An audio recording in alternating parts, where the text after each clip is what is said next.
Welcome. In this video, I'll show you how to remove Okta from Office 365. Alright, so first up, make sure to log into your Okta account. Now, once you're in here on your Okta dashboard, just go to the top right and click on Admin.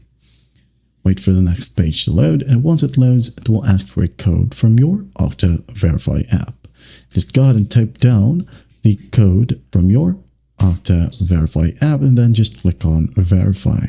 Wait for it to load. Now, once it loads, go ahead over to the left panel. Now click on Applications, and here again, click on Applications. Wait for it.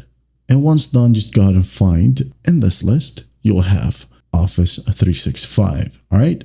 So basically just click on it. For example, this is Office 365 right here. Just click on Sign On. Okay. Now under User Authentication, just click on Edit. Now, when you click on Edit or the Edit button, just select SWA or Secure Web Authentication instead of keeping it to WS Federation. Again, select SWA or Secure Web Authentication. Now, upon making this selection, as it states here, there will be a prompt to choose how the username and password are created.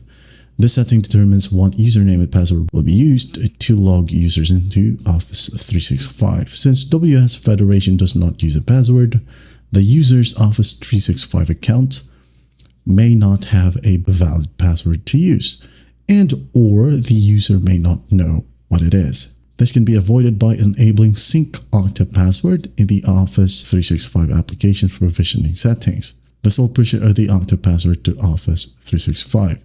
Now, once that's done, just go ahead and click on Save Configuration.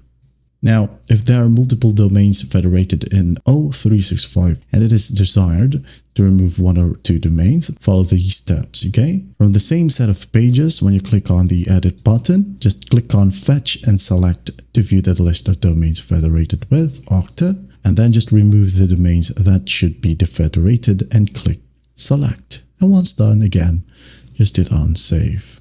And do take note, the federation may take some time depending on how long it takes Microsoft to process the request. I hope this video helps, and I'll see you in the next one.